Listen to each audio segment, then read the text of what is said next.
Hello everyone, this is Mayank Nagpal and you are watching your own YouTube channel inspire for you. आज के session में हम लोग discuss करेंगे असर्शन रीजन, एमसीक्यूज और case studies question of solid state. तो one by one हम सारे क्वेश्चंस को डिस्कस करेंगे। पार्ट वन में जनरली हम लोग जो क्वेश्चन डिस्कस करेंगे वो एमसीक्यूज होंगे और पार्ट टू में सॉलिड स्टेट के हम असर्शन रीजन और case study based question discuss करेंगे। चलिए करते हैं स्टार्ट। तो सबसे पहले हमारे पास फर्स्ट क्वेश्चन आता है, which one of the following property is attributed to amorphous solid, यानी कौन सी जो प्रॉपर्टी है जो अमॉर्फस सॉलिड को शो करती है। तो अमॉर्फस सॉलिड को जो शो करती है, मैं आप लोगों को बता दूं अमॉर्फस सॉलिड क्या होते हैं। अमॉर्फस सॉलिड जनरली वो सॉलिड्स होते हैं जिनमें पार्टिकल्स का रेगुलर अरेंजमेंट नहीं होता है, और पार्टिकल्स के रेगुलर अरेंजमेंट की वजह से इनमें इनका शार्प मेल्टिंग पॉइंट भी नहीं होता है, ना ही ये लॉन्ग रेंज ऑर्डर होते हैं, और ना ही ये एनाइसोट्रॉपिक प्रॉपर्टी शो करते हैं। एनाइसोट्रॉपिक प्रॉपर्टी क्या होती है कि सॉलिड की वो प्रॉपर्टी, जब हम किसी फिजिकल प्रॉपर्टी को किसी सॉलिड में मेजर करते हैं और वो डिफरेंट डायरेक्शन में डिफरेंट आती है तो उसको एनाइसोट्रॉपिक बोला जाता है। जबकि आइसोट्रॉपिक प्रॉपर्टी सॉलिड की वो प्रॉपर्टी होती है जो डिफरेंट डायरेक्शन में सेम मेजर होती है, और जो प्रॉपर्टी डिफरेंट डायरेक्शन में सेम मेजर होती है उसको आइसोट्रॉपिक बोलते हैं, और isotropic property amorphous solid show करते हैं। तो इस हिसाब से हमारे क्वेश्चन फर्स्ट का जो आंसर होगा वो ए होगा, दैट इज आइसोट्रॉपिक प्रॉपर्टी, यानी अमॉर्फस सॉलिड आइसोट्रॉपिक शो करते हैं जबकि क्रिस्टलाइन एनाइसोट्रॉपिक शो करते हैं। क्रिस्टलाइन ही शार्प मेल्टिंग पॉइंट शो करते हैं और क्रिस्टलाइन ही लॉन्ग रेंज ऑर्डर होते हैं। तो राइट आंसर हमारा फर्स्ट होगा। सेकंड पर चलते हैं, which of the following is a covalent solid. तो कोवलेंट सॉलिड कौन होते हैं, नाम से ही पता लग रहा है कि कोवलेंट सॉलिड। कोवलेंट सॉलिड के बारे में बताऊं तो कोवलेंट सॉलिड को हम लोग नेटवर्क सॉलिड भी बोलते हैं, कोवलेंट सॉलिड को हम लोग नेटवर्क सॉलिड भी बोलते हैं, और साथ साथ हम इसको एटॉमिक सॉलिड भी बोलते हैं। तो नेटवर्क सॉलिड और एटॉमिक सॉलिड भी बोला जाता है। क्यों बोला जाता है एटॉमिक सॉलिड, इसलिए बोला जाता है क्योंकि एक ही एटम से मिलकर पूरा सॉलिड बनता है और थ्री डायमेंशनली स्ट्रक्चर बनती है, इसलिए इन्हें कोवलेंट सॉलिड बोला जाता है। दूसरा, इनमें कोवलेंट बॉन्डिंग होती है।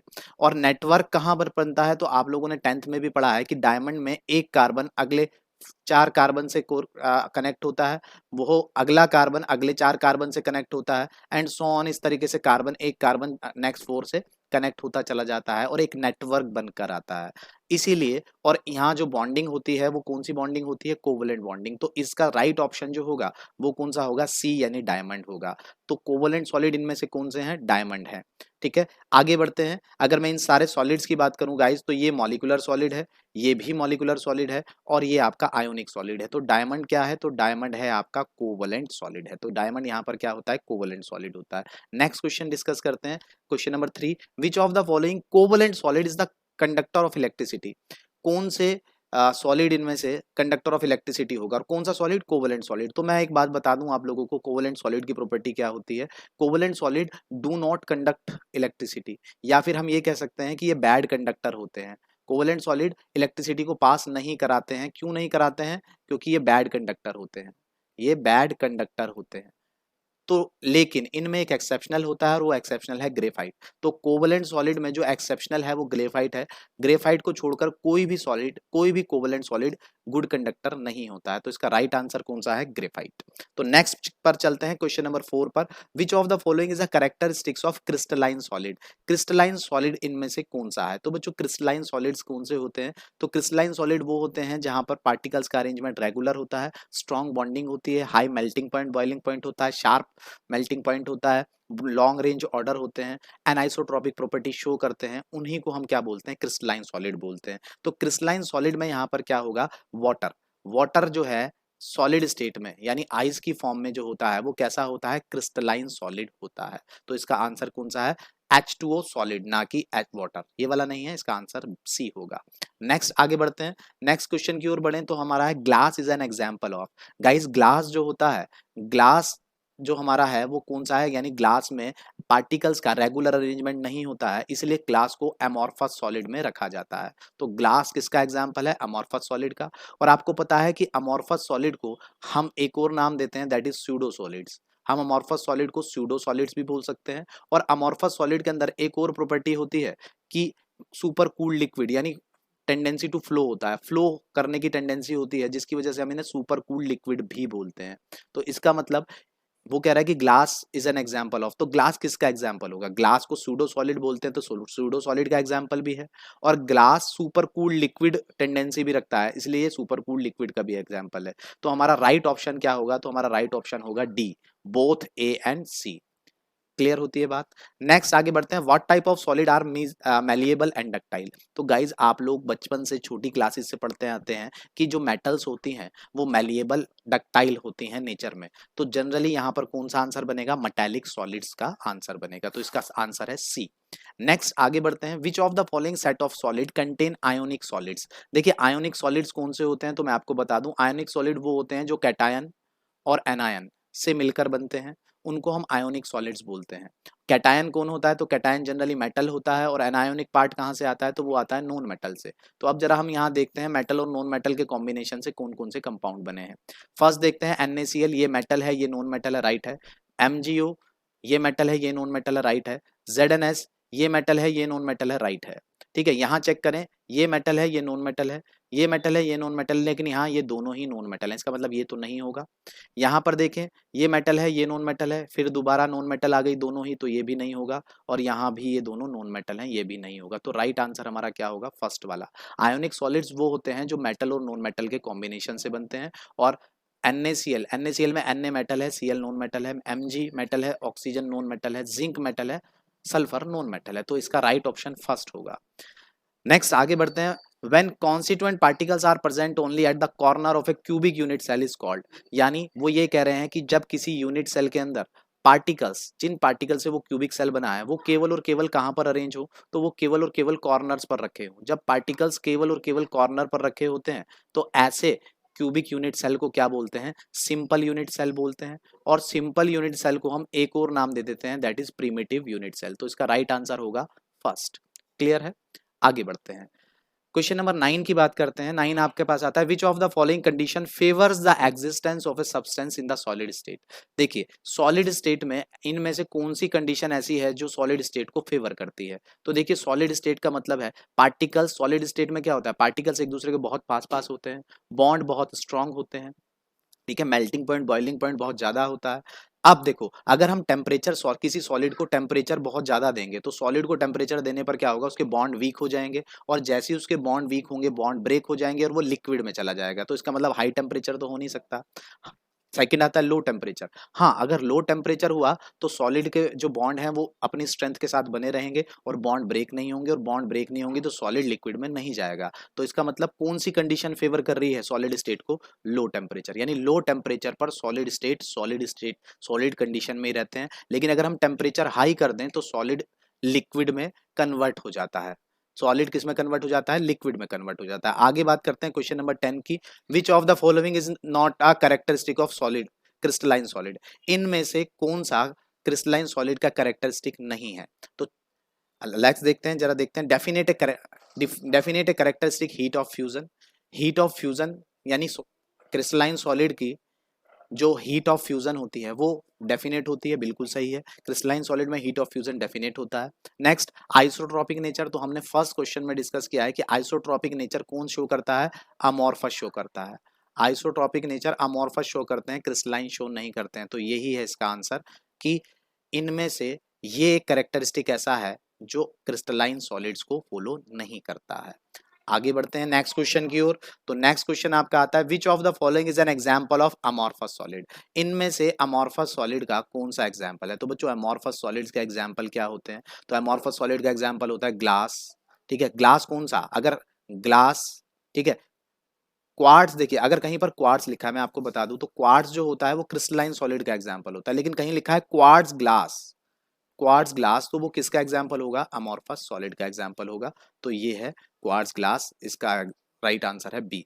अमॉर्फस के कुछ और एग्जांपल भी बता देता हूं, यहाँ रबर अमॉर्फस का एग्जांपल होती है, ग्लास अमॉर्फस का एग्जांपल होता है। जितने भी आपके पास पॉलीमर्स होते हैं, पॉलीमराइजेशन के थ्रू बनाते हैं कोई भी चीज, जैसे पॉलीथीन है, पाइप्स हैं, प्लास्टिक का कोई मटेरियल है, वो सब अमॉर्फस के एग्जांपल होते हैं। तो यहाँ राइट आंसर है क्वार्ट्स या ग्लास।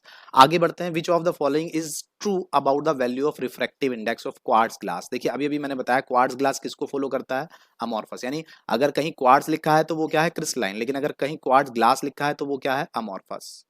पहली बात तो वो कह रहा है कि इनमें से रिफ्रैक्टिव इंडेक्स, अगर अमॉर्फस सॉलिड के अंदर रिफ्रैक्टिव इंडेक्स मेजर किया जाए तो क्या वैल्यू होगी, क्या सेम इन ऑल डायरेक्शन आएगा, डिफरेंट इन डिफरेंट डायरेक्शन आएगा, can not be measured, measure नहीं कर पाओगे, या ऑलवेज जीरो? देखिए ऑलवेज जीरो नहीं होगा, आप मेजर कर सकते हो, ठीक है। डिफरेंट इन डिफरेंट डायरेक्शन कहाँ आता है, रिफ्रैक्टिव इंडेक्स वो आता है क्रिस्टलाइन सॉलिड में, तो ऑप्शन आपका कौन सा बचा, केवल और केवल फर्स्ट। यानी अमॉर्फस सॉलिड के अंदर जब हम रिफ्रैक्टिव इंडेक्स यानी फिजिकल प्रॉपर्टी को मेजर करते हैं तो डिफरेंट डायरेक्शन में भी फिजिकल प्रॉपर्टी सेम आती है, और इसी प्रॉपर्टी को तो बोलते हैं आइसोट्रोपिक प्रॉपर्टी।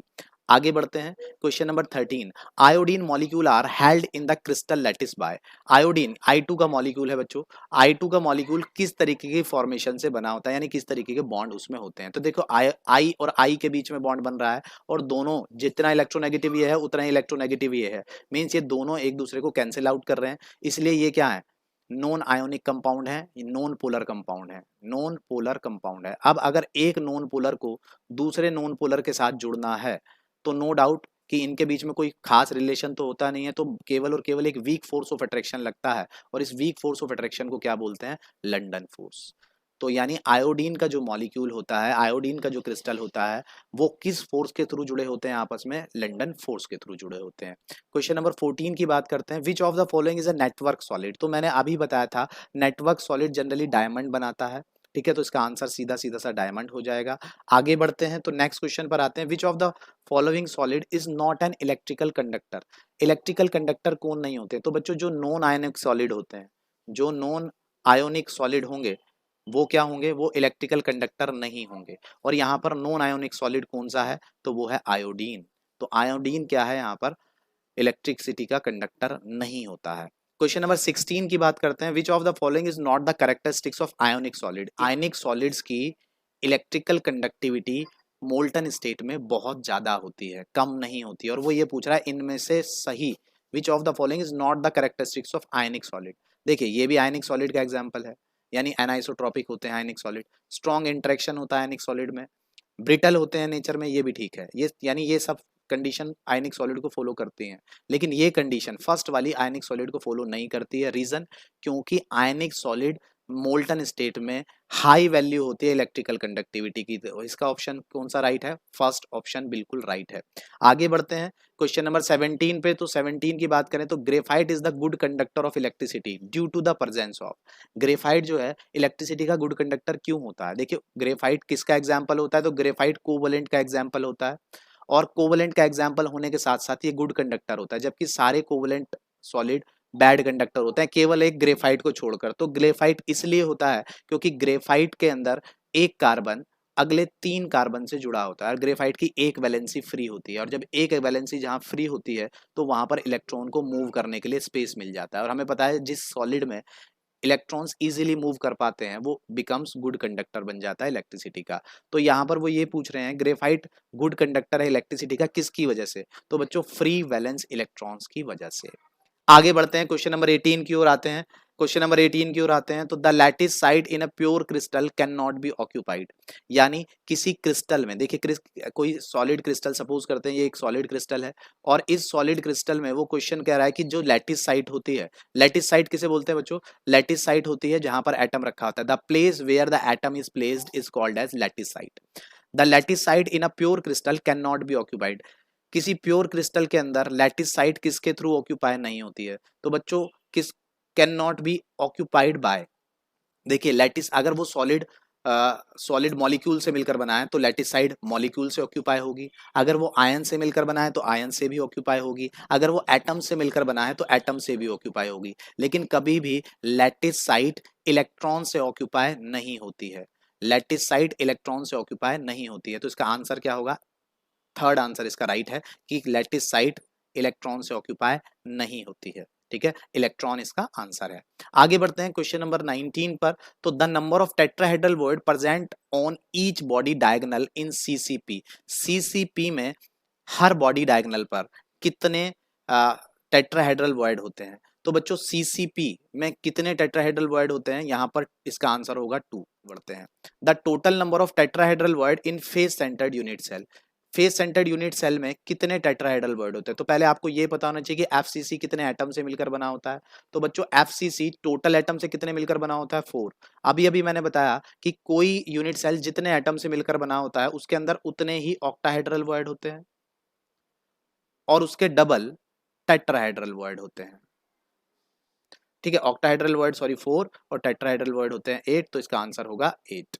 इसके बाद the percentage of empty space in a body centred cubic arrangement, यानी बच्चों जब हम पैकिंग इफिशियंसी निकालते हैं किसमें, बॉडी सेंटर्ड में, पैकिंग इफिशियंसी बोलते हो आप इसे, कई बार पैकिंग फ्रैक्शन बोलते हो आप इसे। तो जब हम पैकिंग फ्रैक्शन या पैकिंग इफिशियंसी निकालते हैं बीसीसी के लिए, तो बीसीसी के लिए पैकिंग एफिशिएंसी आती है 68%। मींस बीसीसी में 68% वॉल्यूम ऑक्यूपाइड होता है स्पीयर्स के थ्रू। तो खाली कितना होगा, खाली होगा 32%। तो इसका आंसर हो जाएगा सी। नेक्स्ट आगे बढ़ते हैं। The coordination number in 3 dimensional hexagonal close packing is, देखिए 3 डायमेंशन में कोऑर्डिनेशन नंबर HCP का कोऑर्डिनेशन नंबर कितना होता है 12। ठीक है, तो इसका आंसर होगा 12। और एक बात और बता दूं, अगर यही क्वेश्चन कहता है the coordination number in 3 dimension in CCP, अगर वो CCP में बोलता है तो CCP में भी कोऑर्डिनेशन नंबर कितना होता है 12 3 डायमेंशन में। ठीक है, तो ये क्वेश्चन कुछ CCP करके भी पूछा जा सकता था। नेक्स्ट क्वेश्चन की बात करते हैं, the efficiency of packing in simple cubic unit cell, simple cubic unit cell की पैकिंग कितनी होगी इनमें से। तो बच्चों देखो सिंपल क्यूबिक यूनिट सेल के लिए हम क्या कैसे निकालते हैं पैकिंग एफिशिएंसी, तो हम पैकिंग एफिशिएंसी निकालते हैं वॉल्यूम ऑफ वन स्फीयर, क्योंकि एक सिंपल क्यूब किससे से मिलकर बना होता है, एक स्फीयर से। तो volume of one sphere upon total volume, upon total volume. ठीक है, volume of one sphere upon total volume. ठीक है, ऐसे निकालते हैं। और इनटू अगर हमें परसेंटेज में निकालना हो तो 100। वॉल्यूम ऑफ वन स्फीयर होता है 4/3 पाई आर क्यूब। ठीक है, टोटल वॉल्यूम होता है ए क्यूब।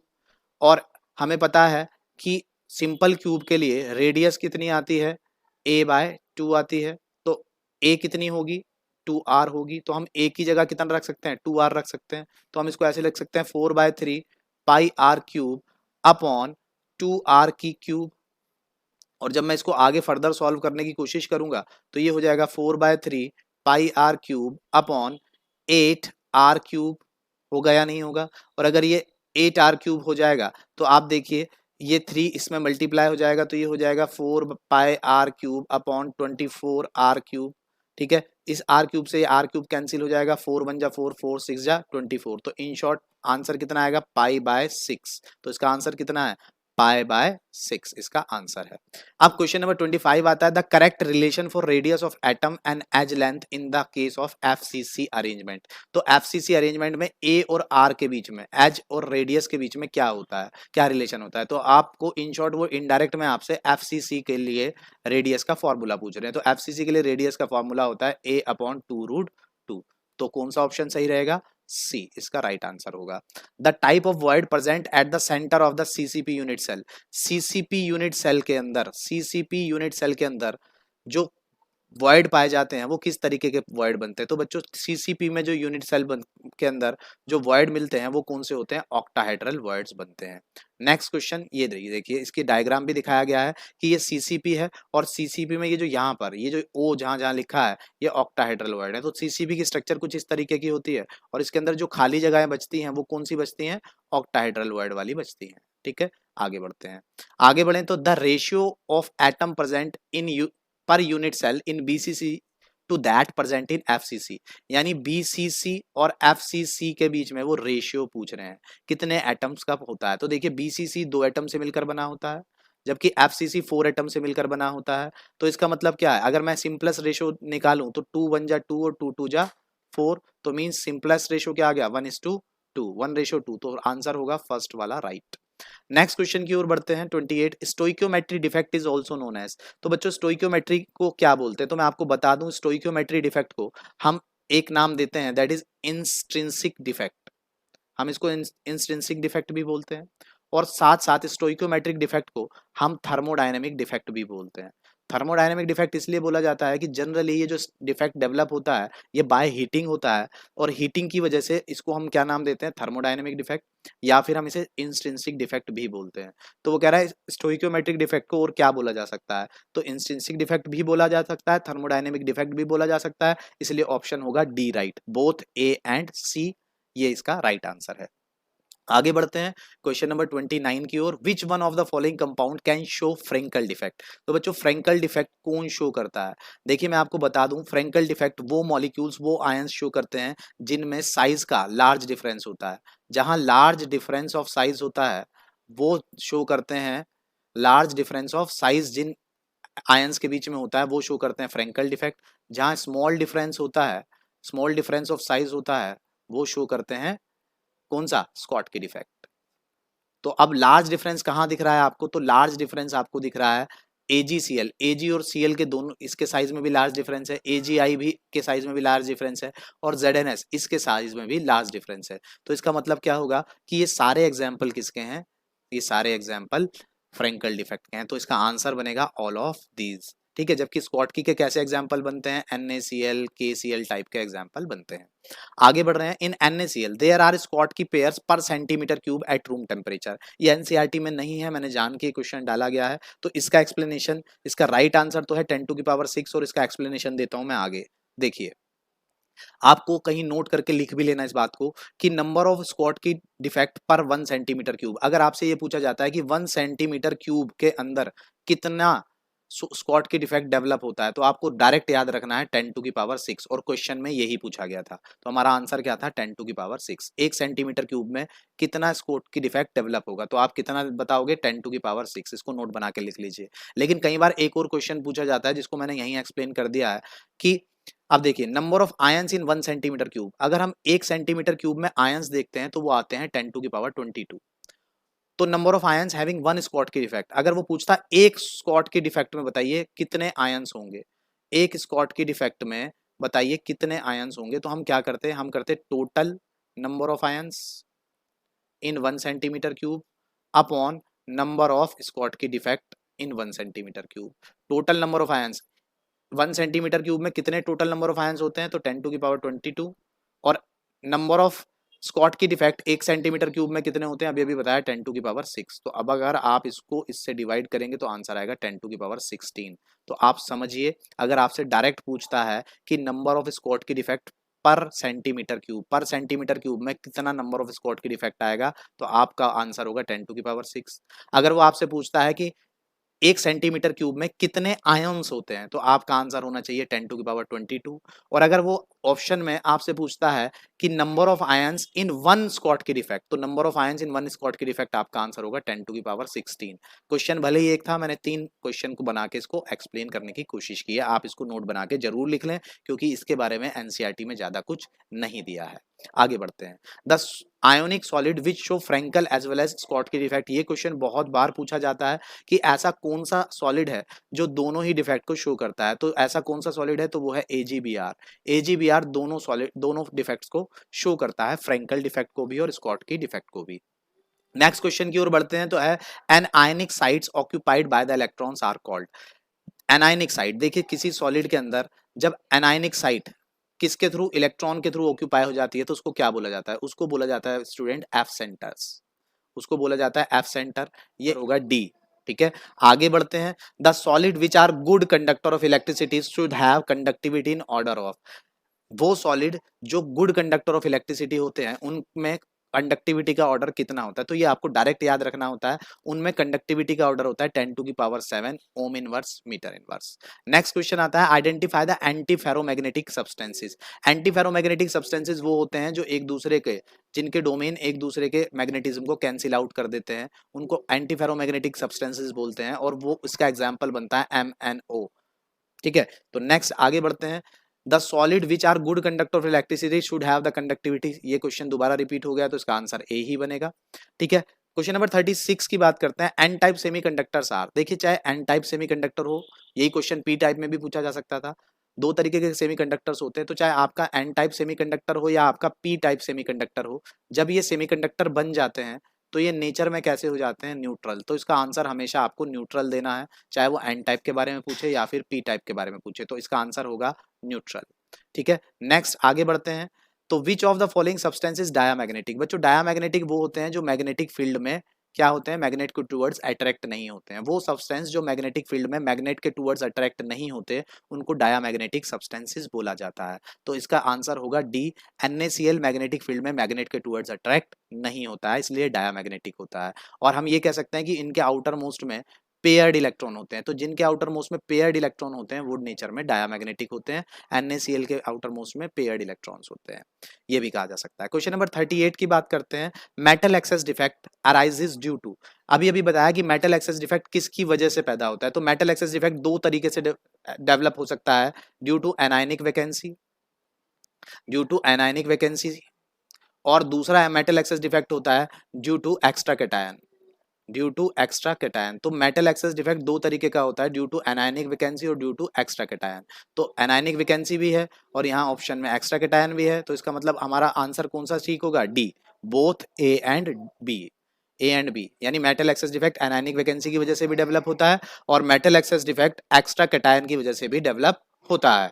आगे बढ़ते हैं, क्या आगे क्वेश्चन है, cations are present in the interstitial site in, यानी कैटायंस इंटरस्टिशियल साइट्स में प्रेजेंट होता है कौन से डिफेक्ट के अंदर। तो देखिए कैटायंस जिस डिफेक्ट के अंदर इंटरस्टिशियल साइट में जाता है उसको बोला जाता है वैकेंसी डिफेक्ट। तो ये है आपका राइट आंसर सी।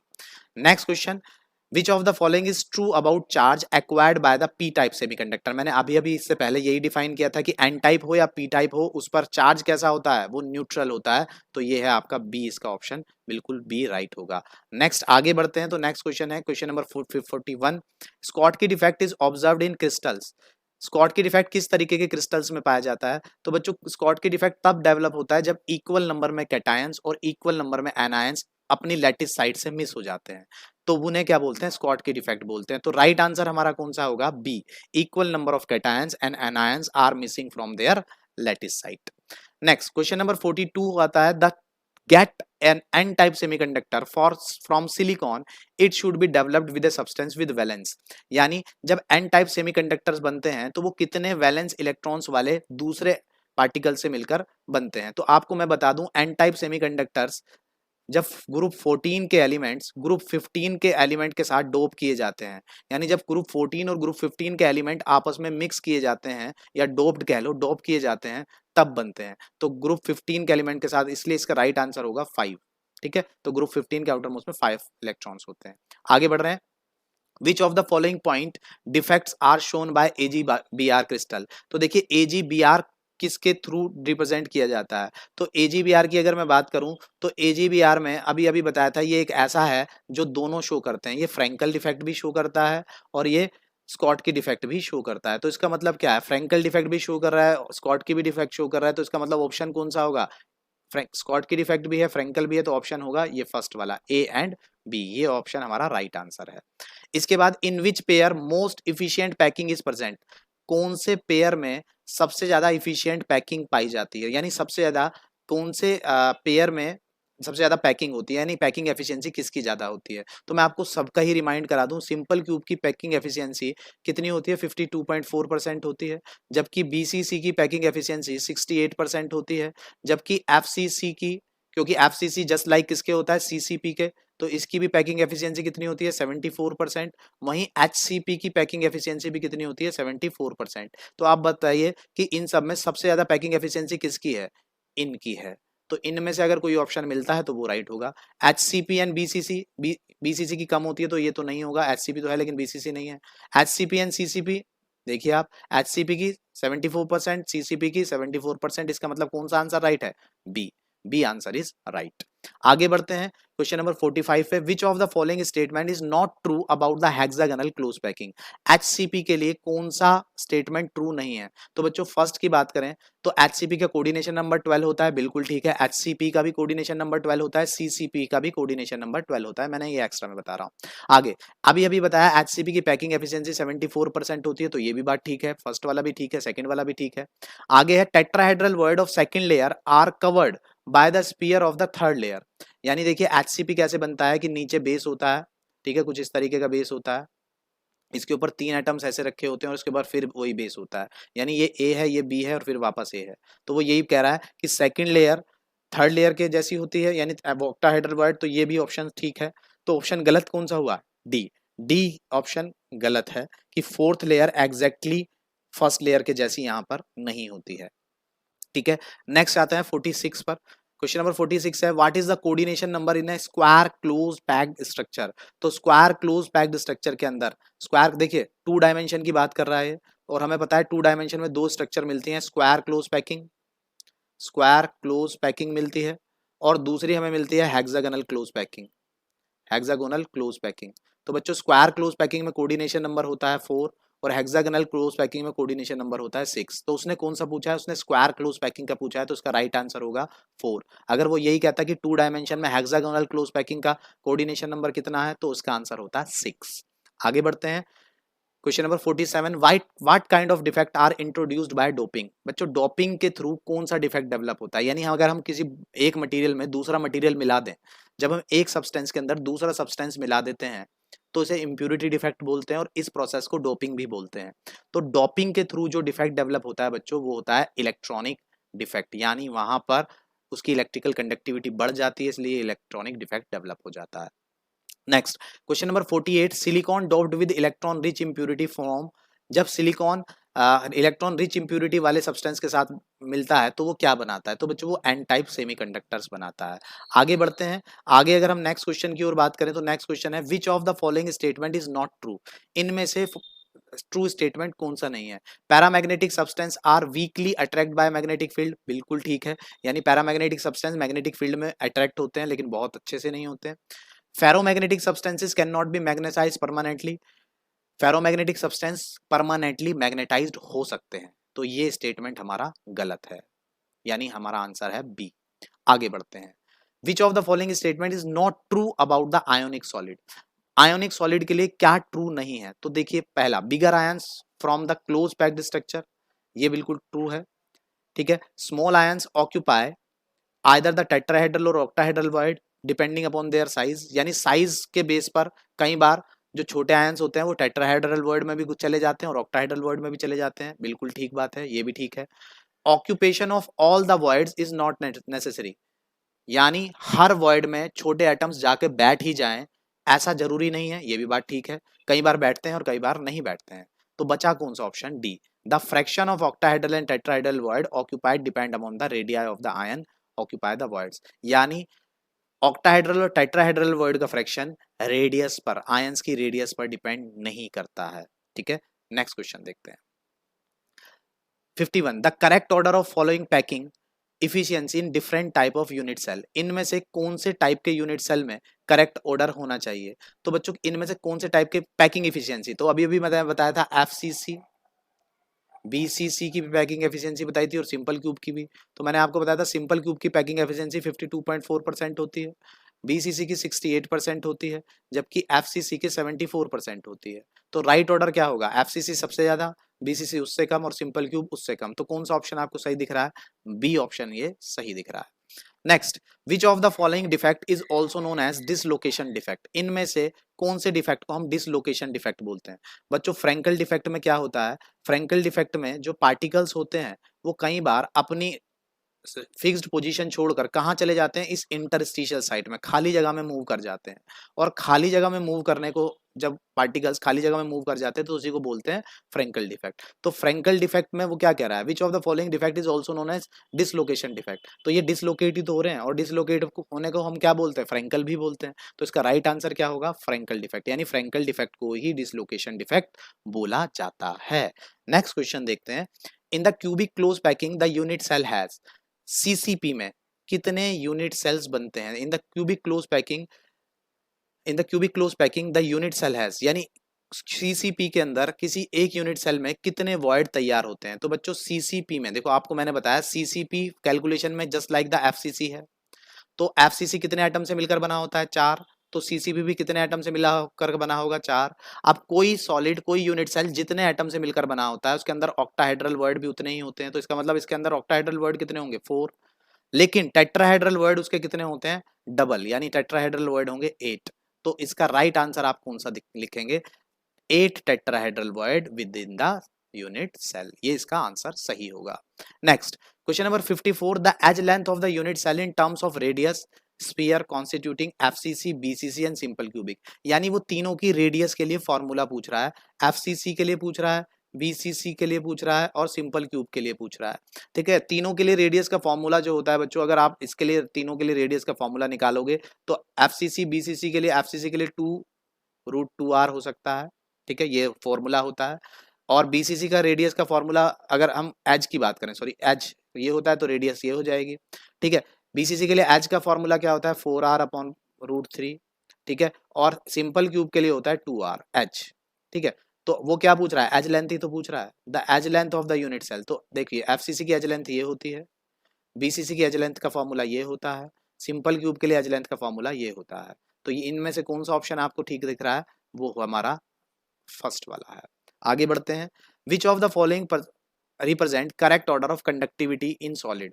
कंडक्टिविटी जो है सॉलिड कौन सा ऑर्डर सही है, तो एक बात समझ लीजिए, यहां पर जब बैंड का गैप इंक्रीज होता है, जब बैंड का गैप इंक्रीज होता है तो कंडक्टिविटी बढ़ती है, ठीक है, तो कंडक्टिविटी इंक्रीज होती है। और बैंड का गैप सबसे ज्यादा इंक्रीज जो होता है बच्चों, वो किस में होता है, तो वो होता है मेटल्स में सबसे ज्यादा होता है, इंसुलेटर्स में उससे कम होता है, और सेमीकंडक्टर में सबसे कम होता है। तो इसका ऑप्शन ए सबसे राइट रहेगा, ठीक है। इसके बाद क्वेश्चन नंबर 56 की बात करते हैं। तो NaCl टाइप क्रिस्टल, NaCl देखिए, NaCl type crystal with coordination number 66। एक बात और बता दूं, इसको कई बार ऐसे होता है salt like crystal, salt like NaCl भी इसको बोलते हैं। तो सॉल्ट लाइक NaCl का जो रेशियो होता है वो 6:6 होता है, ये आपको ध्यान रखना है, इस पर भी MCQs बन सकता है। तो वो कह रहा है the NaCl type crystal with coordination number 6:6 can be converted into CSCl type crystal with coordination number 8:8। क्या ऐसा हो सकता है, या सॉल्ट लाइक क्रिस्टल इस क्रिस्टल में कन्वर्ट हो सकता है, तो ये भी सॉल्ट लाइक ही है, लेकिन क्या ऐसे कन्वर्ट हो सकता है, बिल्कुल हो सकता है। ये 6:6 रेशो वाला कोऑर्डिनेशन नंबर वाला मॉलिक्यूल 8:8 में कन्वर्ट हो सकता है, लेकिन कब, जब हम प्रेशर को कर दें हाई, हाई प्रेशर पर ऐसा पॉसिबल हो जाता है।